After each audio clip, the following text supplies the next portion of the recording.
Salut la compagnie, c'est Jules Melon et aujourd'hui dans la Pro Ciné Critique, après m'être fait le fameux Greenland au cinéma l'autre jour, j'ai eu envie de me revoir un film catastrophe old school sorti en 1998. Alors non, pas Armageddon qui a suivi quelques semaines après, mais bel et bien Deep Impact de Mimi Leder avec au casting plein de grands noms puisqu'on y retrouve Robert Duvall, Téa Leoni qui sera ensuite remarquée dans Jurassic Park 3, Elijah Wood, avant qu'il ne soit Frodon dans Le Seigneur des Anneaux, Vanessa Redgrave, Morgan Freeman dans le rôle du président des États-Unis, quel charisme. Citons également la présence de James Cromwell, qui pour moi sera Avi le fermier dans Babe, le cochon devenu berger, et Jon Favreau qui est là. J'avais jamais remarqué, c'est peut-être la 5e fois que je vois ce film, et oui, il y a Jon Favreau ici, en mode jeune premier, ou presque.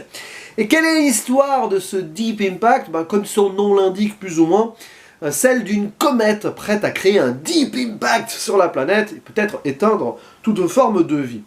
Et durant les bien 2 heures de film, nous allons suivre la trajectoire de cette comète, mais aussi de différents personnages qui gravitent autour de celle-ci. Par exemple, le jeune adolescent Léo, joué par Elijah Wood, qui a donc vu pour la première fois l'objet céleste dans le ciel, et qui va essayer déjà de gérer sa célébrité, et puis avec son amourette d'adolescence, peut-être essayer de s'en sortir, tout simplement, ses parents, etc.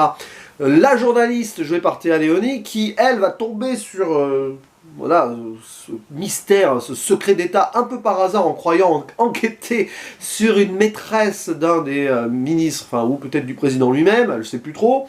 Et puis, évidemment, les gens de la NASA qui vont essayer de créer une mission, le Messie, pour empêcher cette comète d'arriver sur Terre, la détruire dans le ciel. Un peu comme dans Armageddon, d'ailleurs. C'est très marrant de voir que ces deux films sont sortis à 1 mois d'intervalle environ, et qu'ils ont un scénario très proche. On se demande s'il n'y a pas eu des fuites, quand même. Voilà. On ne le saura peut-être jamais. Et j'ai toujours bien apprécié ce film, sauf que là, en le revoyant, j'ai senti plus de bémol que prévu. Je vais essayer d'expliquer pourquoi. Cependant, si je l'ai revu, c'est pas par hasard, parce que je suis allé voir au cinéma donc l'autre jour Greenland, rappelez-vous, j'ai fait une vidéo dessus, et je m'étais rappelé de l'existence, j'avais toujours en tête, mais en sortant de là, je me suis dit, tiens, ça fait très Deep Impact, genre, il y a l'apocalypse qui arrive, peut-être, et on se concentre surtout sur la dimension humaine, avant que cette catastrophe arrive. Et dans Deep Impact, comme dans Greenland, on voit pas trop le côté catastrophe. Certes, à un moment, ça explose, il y a du numérique et tout, mais pendant les 3/4 quand même de ce métrage, dans Deep Impact, comme dans Greenland finalement, on est plus à taille humaine, et on voit la psychologie de certains protagonistes qui ne savent plus trop comment réagir, ou qui essayent de gérer leur dernier problème avant peut-être de disparaître.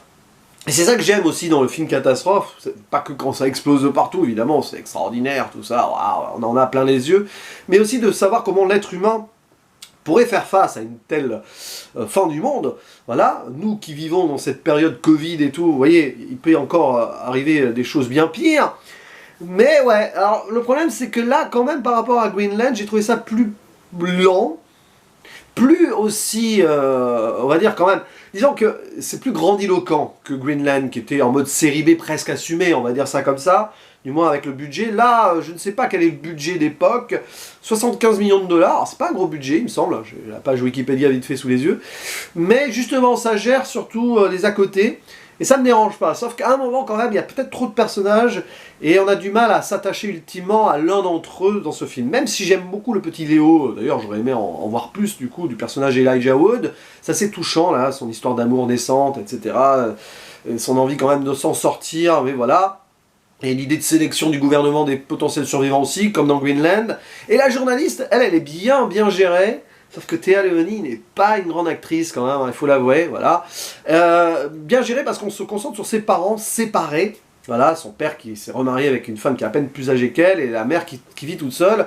Et donc, face à la mort, face à cette fin, forcément, il y a un questionnement de cette journaliste qui, au début, est en mode arriviste absolu, et qui va avoir une belle évolution dans le film. C'est peut-être le seul personnage qui va avoir une vraie évolution, d'ailleurs. Après, le côté NASA, pro-américain, tout ça, alors là, bon, il s'associe avec des Russes.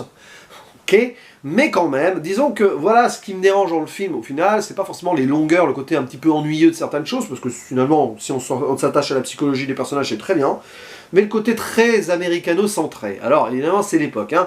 Armageddon, ça sera pas mieux.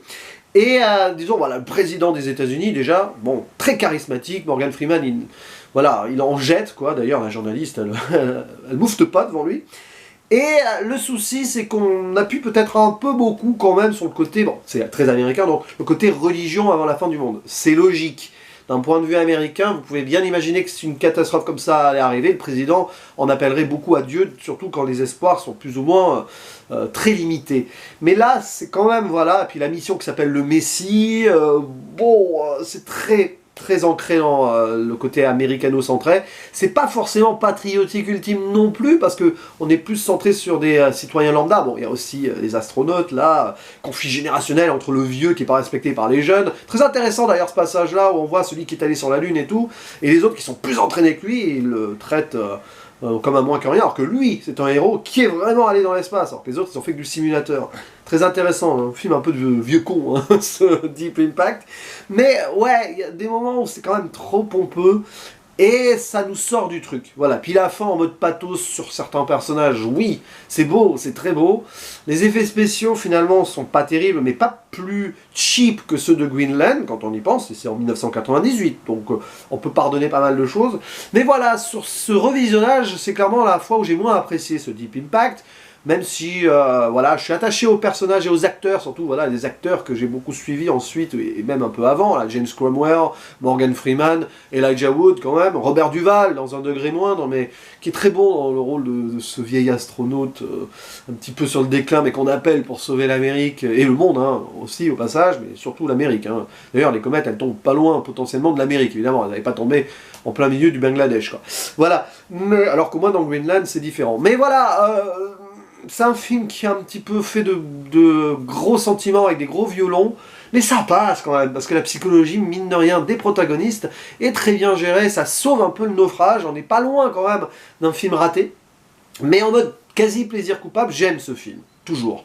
Moins qu'avant, clairement, il vieillit mal à mes yeux, là, ça faisait peut-être 5-6 ans que je ne l'avais pas revu, et voir Greenland au cinéma récemment n'a peut-être pas amélioré son cas, mais au final, quand même, malgré tout, je vais mettre la même note qu'à Greenland, c'est-à-dire un 6 sur 10, c'est pas mal sur Captain Watch. Je vous le conseille, ce Deep Impact, je crois qu'il est sur Netflix, il me semble, hein. Je crois l'avoir vu une fois en recherche, donc pourquoi pas. Et ouais, mais bon, il y a Armageddon qui sortira juste après, donc... que j'aimais à peu près autant, il faudra que je le revoie pour voir si je garde une appréciation autour d'un 7 sur 10 ou si je baisse aussi à 6.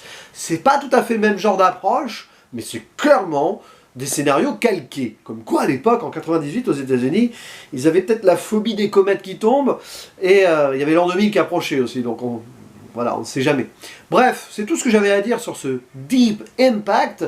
Je vous souhaite une bonne journée, une bonne nuit, de bonnes vacances si vous en prenez, et je vous dis à la prochaine. Ciao!